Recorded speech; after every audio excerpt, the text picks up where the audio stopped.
I read on average about 6 books a month, and I love books, but this is my first review.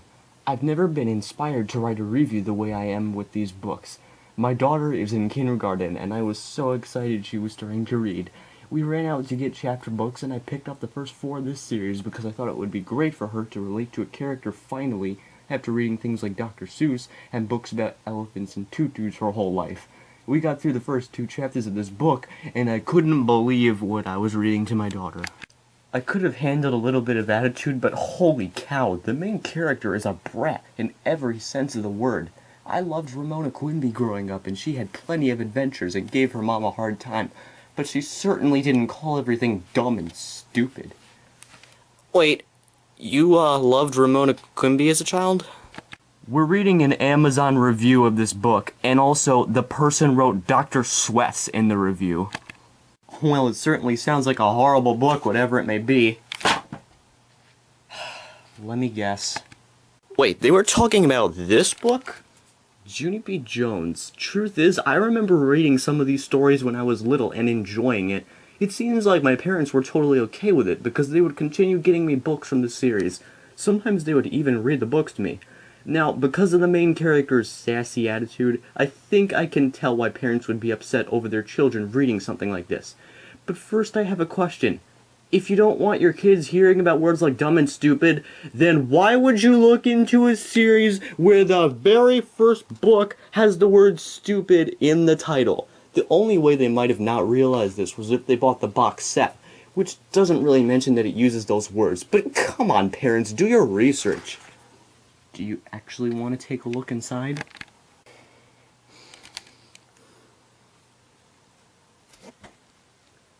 Oh, isn't she cute? Let's do this.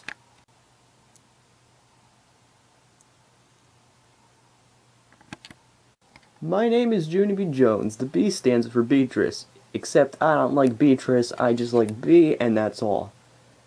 See, this is one of the things about Junie B that's a little weird. I will constantly be calling her by her first name and middle initial, because if you don't, she'll probably break through your ceiling. Anyway, Junie B is almost 6 years old and she's getting ready for her first day of kindergarten. But she does realize that you don't get to watch TV in kindergarten. Well, actually they sometimes brought in a TV, but anyway. There was already a day when this young girl got to meet her teacher, and on that day she met her teacher while she was hanging up some letters. I already know all of those letters. I can sing them. Except I don't feel like it right now. I like this girl already. Seriously, her personality when she's a little sarcastic is actually pretty likable. You can see this all throughout the book, and there are some moments that you won't really laugh at until you're older, and you look back at the mind of this crazy child. But there's a problem now. Junie B can't remember the name of her teacher. Ever. So she just calls her Mrs. Oh, well, that's okay. That's fine with me. What is the teacher's real name? By the way, that outfit, it's really not cute. Don't listen to your teacher because she actually thinks it's cute. This polka dot dress with the devil horn hat and the overpriced shoes that Junie B licked looks cute. Ah well.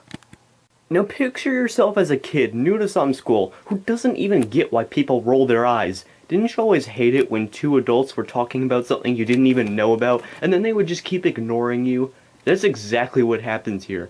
Junie B's mom and the teacher go on and on about this mysterious bus, totally not paying attention to the kid asking where the heck the bus is even going, which leads to a temper tantrum. Don't sit there with that look on your face, you proper adults, you caused it.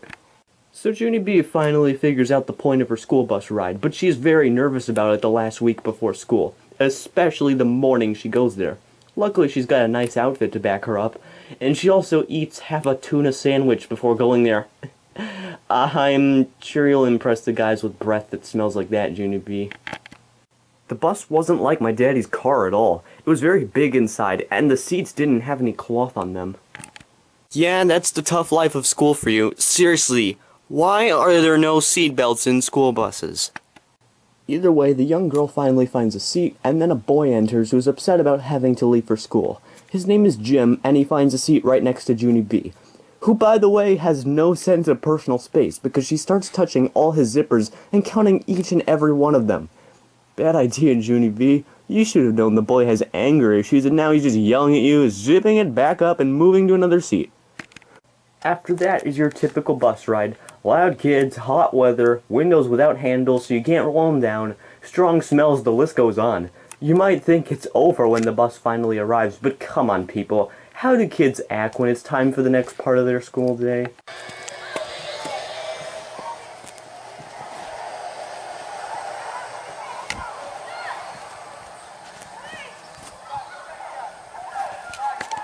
Perfect!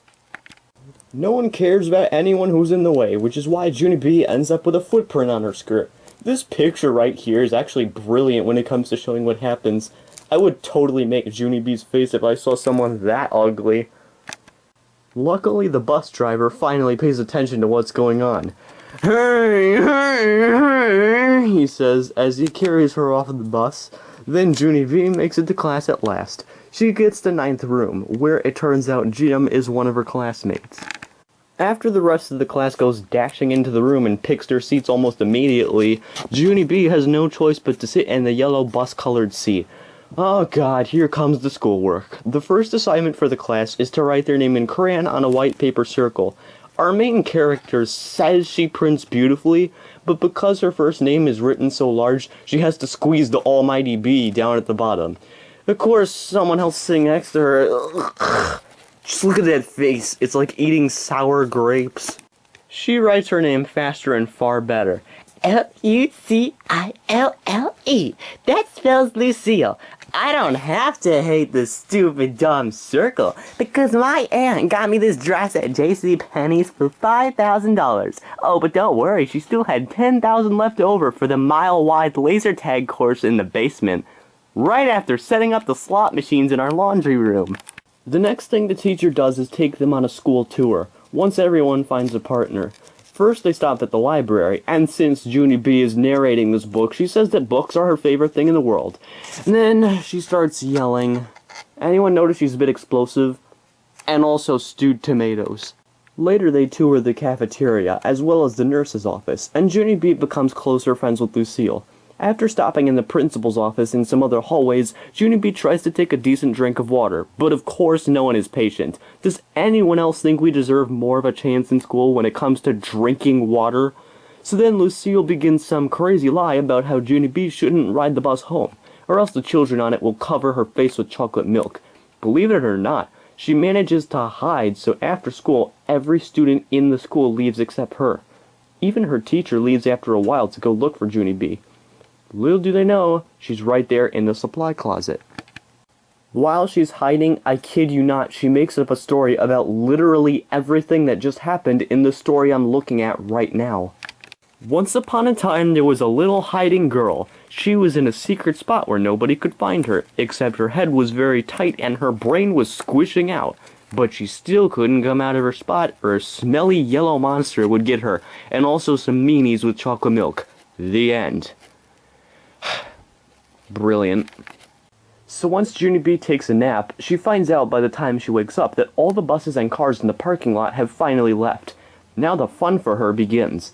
The young lady starts out by getting clay from one of the closet shelves, even though it's a bit high up. It turns out the clay is colored blue. So what does she make with it? A blue orange. This girl, I'm telling you.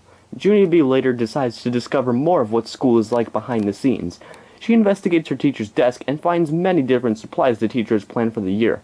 And thank God she can finally manage to get a drink without any interruptions. Then she goes to mess around in the library, which even has a fish tank. I love fish very much. I eat them for dinner with coleslaw. Yeah, out of all the lines in the book, this is the one I always remembered the most. Junie B dodges the sight of a janitor and makes her way over to the nurse's office. She hides in some blankets and looks at the scale and eye test. According to Junie B, the reason the E on the eye test is so large is because you have to yell at the loudest. Oh, how wrong you are. She then proceeds to decorate herself with bandages. She puts a green circle on her knee, a blue squiggly kind on her finger, and a red square on her arm before finishing it off with the nurse's purple sweater. But what isn't a good idea is putting yourself high up on crutches, then standing on a chair that rolls away so you're stuck on top of the crutches before you have no choice to come crashing down. Especially with an attitude like this! See, staying after school like this might actually seem kind of cool at first, checking out all the private property and running everywhere without all the traffic jams, until you realize that there are doors all over the place that have been locked up. Junie B has to deal with this.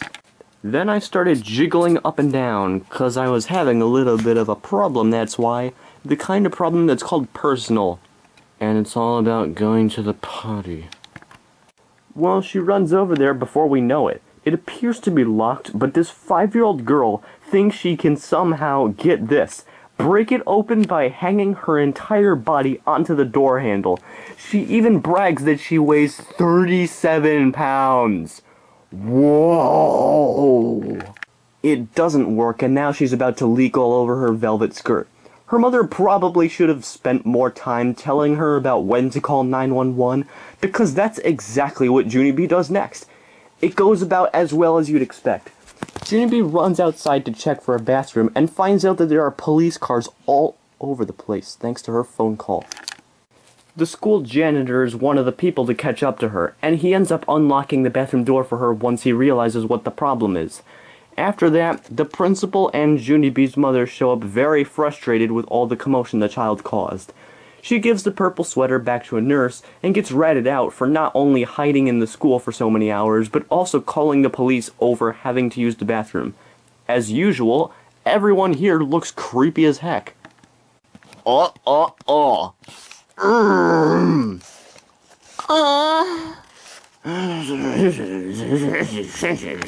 So yeah, Junie B knows not to make that mistake again.